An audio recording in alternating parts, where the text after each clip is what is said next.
The last time the world saw Oliver Tree alive, he was doing the thing he loved most. He was in a studio. It was the night of June 13th, 2026, and he posted a short clip of himself working on music. New sounds, new ideas, a man in the middle of the busiest, most ambitious year of his entire career. Less than 24 hours later, he was gone. On the morning of Sunday, June 14th, 2026, two helicopters collided in mid-air over the western zone of Rio de Janeiro, Brazil, in a beachside neighborhood called Recreio dos Bandeirantes. Rio de Janeiro's civil police confirmed that all 6 people across both aircraft were killed. There were no survivors, and among them was a 32-year-old American musician whose real name was Oliver Tree Nickell. You might know him, you might not. And that, right there, is the strange and heartbreaking thing about Oliver Tree. Because depending on who you are, you either know him as one of the biggest streaming artists of his generation with billions of plays to his name, or you know him as something much smaller and much sillier. The guy with the bowl cut, the guy with the giant pants, the guy on the tiny scooter who couldn't possibly be serious. Today we're going to tell you who he actually was, because the truth about Oliver Tree is far stranger, far sadder, and far more brilliant than the meme ever let on. And by the end of this video, you're going to understand why his biggest song carries a title that now feels almost unbearable to say out loud. It was called Life Goes On. This is the real story behind the bowl cut. Let's start with what is confirmed, because in the hours after a tragedy like this, rumor moves faster than fact. And Oliver Tree of all people deserves to have the facts handled carefully. According to Rio de Janeiro's civil police, reported through CNN Brazil and the Associated Press, the collision happened on the morning of June 14th over Recreio dos Bandeirantes on the west side of Rio. 2 helicopters were involved. One was carrying 5 people, the other was carrying only its pilot. The 2 aircraft struck each other in the air, and one of them came down in the parking lot of an electric vehicle dealership, igniting a fire among the cars parked below. The 6 people killed were identified as Oliver Tree Nickell, an Argentine internet creator known to his fans as Gaspy, 2 other passengers named Lucas Vignale and Lucas Brito Chavez, and the 2 pilots, Alexandra Souza and Charles Marcelac. A fire department official noted that the crash happening over a parking lot rather than over the dense homes nearby likely prevented an even greater loss of life. Now, here is the part we want to be very clear about. As of the making of this video, the cause of the collision has not been determined. Brazil's aviation authorities, including the Air Force Accident Investigation Body and the National Civil Aviation Agency, were deployed to the scene to collect evidence and begin a formal investigation. Anyone telling you right now exactly why those 2 helicopters collided is guessing. We are not going to guess. When the official findings come out, we'll cover them properly. Today is about the man, because to understand why millions of people around the world are grieving someone they may have first dismissed as a joke, you have to go back to the very beginning. You have to go back to a quiet surf town in California. Oliver Tree Nickell was born on June 29, 1993 in Santa Cruz, California. If you don't know it, Santa Cruz is a small coastal city about 75 miles south of San Francisco. It's a surfing town, laid back, a little weird in the best way.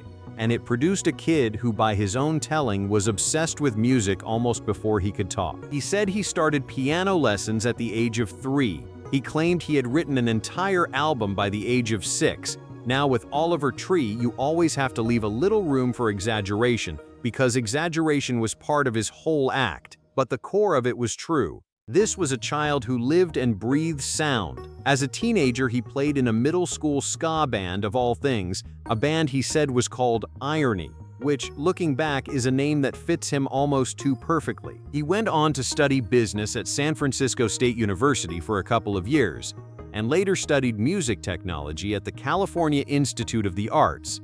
So this was not some accidental internet personality who stumbled into fame. This was a formally trained, deeply serious student of music who chose, very deliberately, to wrap that seriousness inside a costume that made people underestimate him. And in his late teens, that's exactly what he started doing. Long before the giant pants and the scooter, Oliver Tree was a dubstep producer working in the electronic music scene of the San Francisco Bay Area. Around the year 2010, while he was still a teenager, he began making that bass-heavy, aggressive electronic music, performing under the name Tree. He was good at it, good enough that at the age of 20 he signed with a respected London record label called R&S Records, and in 2013 he released his debut project, an EP titled Demons. Here's a detail that tells you everything about his actual talent. One of the tracks that got attention back then was his cover of a Radiohead song, Karma Police, and the praise didn't come from nobody. It reportedly came from Thom Yorke himself, the lead singer of Radiohead, one of the most respected musicians alive. When Thom Yorke notices your work when you're barely out of your teens, you are not a fluke, you are the real thing. But the real thing on its own wasn't breaking through, and Oliver Tree was about to make a decision that would define the rest of his life. He decided that if the music alone wasn't enough to make people pay attention, he would build a character so loud, so absurd, and so impossible to ignore that the whole world would have to look, even if they were laughing while they did it. He invented turbo. In 2016, a producer named Wethin released a song called When I'm Down, and the featured vocalist was Oliver Tree. The song took off, it went viral, it racked up tens of millions of plays, and suddenly the kid from Santa Cruz had a foot in the door. By 2017, he had signed with Atlantic Records, one of the biggest labels in the music industry. Shortly after, he released the Alien Boy EP, which became an early knowledge graph anchor for his emerging discography and introduced the character of Turbo to a much wider audience. And this is where most people first met him, because alongside the music came the image, the bowl haircut, cut blunt and severe like something out of a 1970s catalog, the enormous, baggy, wide-leg jeans that looked like they were swallowing him whole, the oversized sunglasses, and the scooter, the turbo persona, that hyper-stylized, absurdist alter ego, became inseparable from Oliver Tree's brand. He turned a child's kick scooter into his personal symbol, and in 2020 he even set a Guinness World Record for the largest kick scooter ever built. The character first caught fire on platforms like Vine and later TikTok, where the visual absurdity of Turbo translated perfectly into short-form viral content. He called this character just the right amount of annoying, and that was the genius of it. The Oliver Tree persona was a parody of an internet influencer. It was a satire of social media itself, of the desperate, attention-hungry, look-at-me culture that the internet had become. He was making fun of the very machine he was using to get famous, and it worked because people couldn't tell where the joke ended and the man began. That ambiguity was the entire point. But underneath the costume, something much more honest was happening. Because when you actually sat down and listened to the songs, they were not jokes at all. In July of 2020, Oliver Tree released his debut full-length album. He titled it Ugly is Beautiful, and that title was not random. It was a philosophy, maybe even a survival strategy. He described the idea as finding the things in ourselves that we see as flaws, the things we're ashamed of, and learning to love those things instead of hiding them. The album debuted at number 14 on the all-format Billboard 200 chart, and it topped Billboard's rock and alternative album charts in its first week. It went on to be certified gold by the Recording Industry Association of America. It charted in the United Kingdom, in Australia, in New Zealand, and in Ireland. For a guy that a lot of people wrote off as a meme, this was a legitimate, commercially successful, critically noticed album. And critics did notice what was hiding under the comedy. A writer for the British music magazine NME pointed out that beyond the fuzzy guitars and the old-school hip-hop beats, Oliver Tree was tackling real and heavy subjects: depression, loneliness, the emptiness of commercialism, the experience of being bullied, the choice to ignore the people who hate you. That writer concluded that this proved Oliver Tree was much more than a troll having a laugh on the internet. Think about that combination for a second. A man dressed in a ridiculous costume, riding a tiny scooter, pulling his face into goofy expressions, and the words coming out of his mouth are about wanting to disappear, about hurting, about not feeling like you belong anywhere. The clown and the confession side by side in the same 3 minutes. That was Oliver Tree's real art. He hid the most vulnerable feelings a person can have behind the silliest mask he could build, and he trusted that the people who needed to hear it would find it. A lot of them did. His concerts became gatherings for outsiders of every kind. He once described his crowd as a place where the grandmother with the pink bowl cut stood next to the frat guy, who stood next to the queer kids, who stood next to people in full costume. Misfits of every description, all in one room, all welcome. He built a home for people who didn't have one, and he did it while pretending the whole thing was a joke. Now we have to talk about the part of his story that today is almost impossible to process, because Oliver Tree had a recurring bit. Over and over throughout his career, he announced that he was quitting music. In 2019, he announced a farewell tour. He literally called it a goodbye. He had himself wheeled out on stage in a coffin, to the sound of bagpipes, performing a mock funeral for his own career. In 2020, around the release of his debut album, he announced he was retiring and even claimed he was canceling the album. Then he didn't. Then he kept going. He retired so many times that some fans grew frustrated, accusing him of turning his own goodbye into a marketing gimmick that he never actually meant. And here is the cruel irony that the internet is sitting with today. The man who faked his own ending again and again, who staged his own funeral as a piece of performance art, who treated death and goodbyes as material for comedy, has now actually truly permanently left. There will be no follow-up post saying "just kidding." No surprise new album dropping next month to reveal it was all a stunt. For the first time, the ending is real, and the same fans who once rolled their eyes at his fake retirements would give anything for this one to be fake too. That's why his death hits the way it does. He spent a decade teaching the world not to take his exits seriously, and then he was gone before anyone could take this one seriously enough. It would be dishonest to tell this story as if it were all clever art and triumphant streaming numbers, because the costume that protected Oliver Tree also came at a cost, and he was open about that. In 2019 and into 2020, he had a brief, by all accounts amicable relationship with the singer Melanie Martinez. When that relationship became public and then ended, a portion of her fan base turned on him and harassed him relentlessly. It got bad enough that Martinez herself publicly asked her own fans to stop bullying him. Years later, in a candid interview with the creator Anthony Padilla, Oliver Tree spoke openly about how that period sent him into a real depression. The man whose whole brand was being impossibly confident and impossibly annoying admitted, plainly, that the cruelty of strangers online had broken something in him for a while. And in the interest of telling the full truth, we should note that Oliver Tree was not a flawless figure, and he would probably be the first to tell you that. In 2019, he faced serious and justified backlash for a tour promotion that used a photograph connected to the funeral of the late K-pop singer Jonghyun of SHINee. It was a genuinely tasteless mistake, and he apologized for it. We mention it not to tarnish his memory, but because a real tribute tells the whole story, and the whole story includes the moments a person got it wrong. What emerges when you put it all together is not a meme and not a saint, it's a human being. A trained, gifted, ambitious, occasionally reckless, deeply sensitive human being who chose to armor himself in absurdity because the world is hard on people who feel things deeply. That's who was on that helicopter. Let's put the scale of this into perspective, because this is the part that surprises almost everyone who only knew him as the bowl cut guy. Across his career, Oliver Tree accumulated approximately 4.2 billion streams on Spotify alone, with roughly 11.5 million monthly listeners in the months leading up to his death.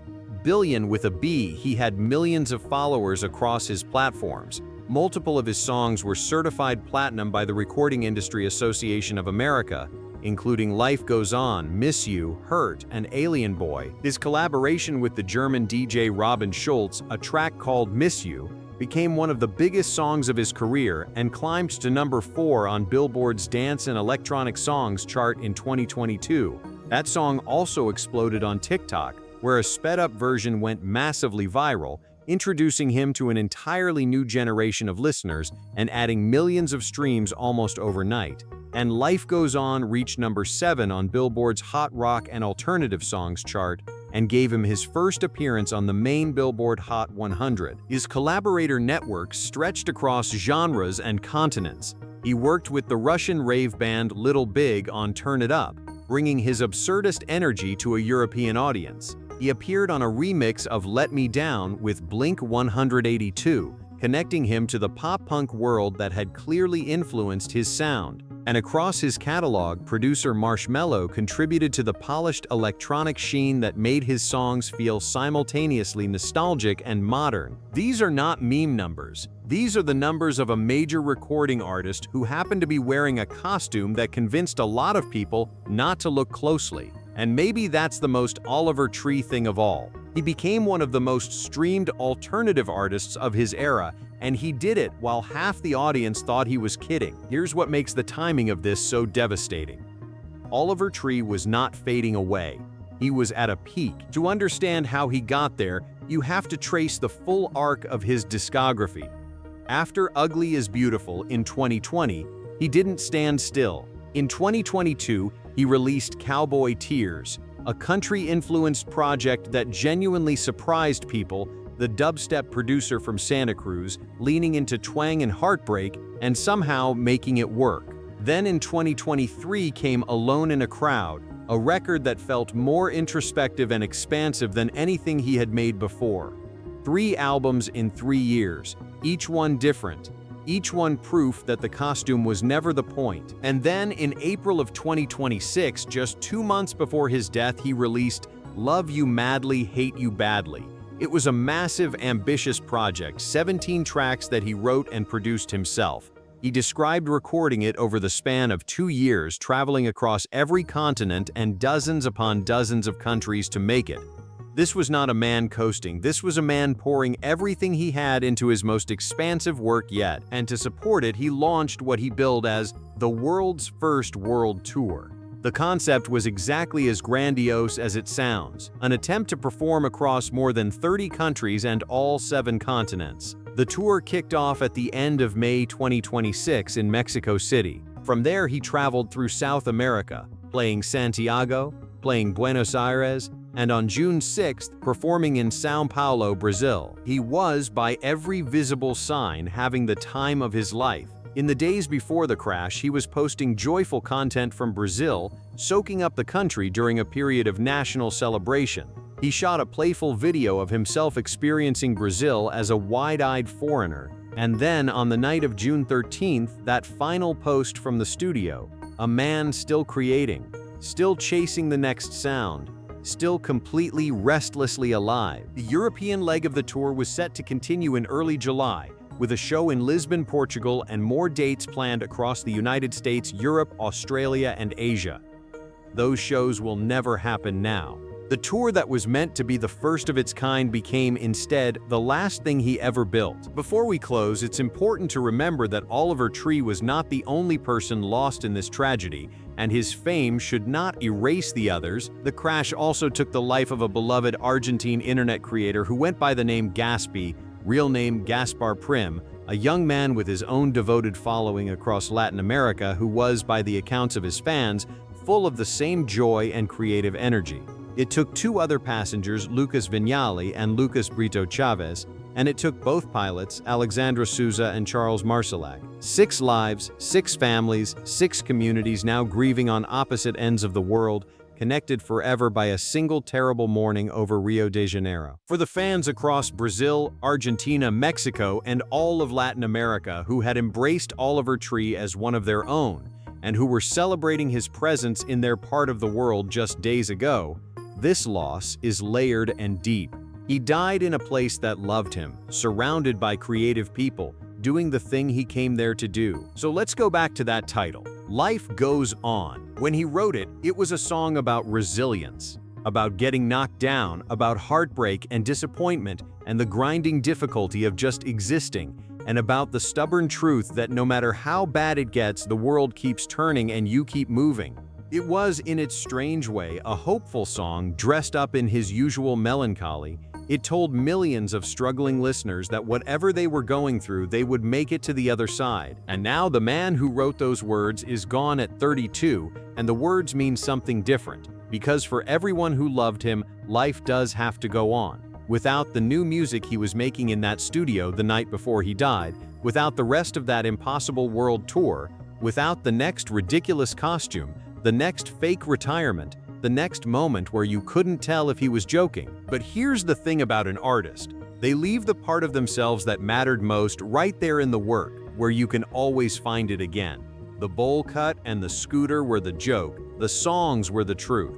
And the truth he kept telling underneath all that noise was that the parts of yourself you're most ashamed of might be the most beautiful parts of all.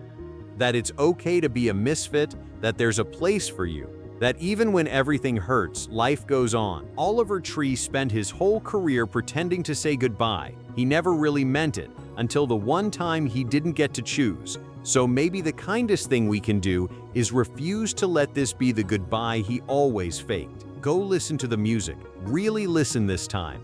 Look past the costume the way the people who loved him always did, and you'll find a serious, gifted, heartbroken, hilarious artist who was only just getting started. Oliver Tree Nickell, born June 29, 1993, died June 14, 2026. He was 32 years old. And he was so much more than the bowl cut. Rest easy, Oliver. If this video helped you understand who Oliver Tree really was, do us a favor and share it with someone who only knew him as the scooter guy, because everyone deserves to hear the real story. As the investigation in Brazil continues and more is confirmed, we'll bring you the verified facts and nothing less. Subscribe so you don't miss it, and drop your favorite Oliver Tree song in the comments so the next person who finds this video has somewhere to start. Take care of yourselves. Life goes on.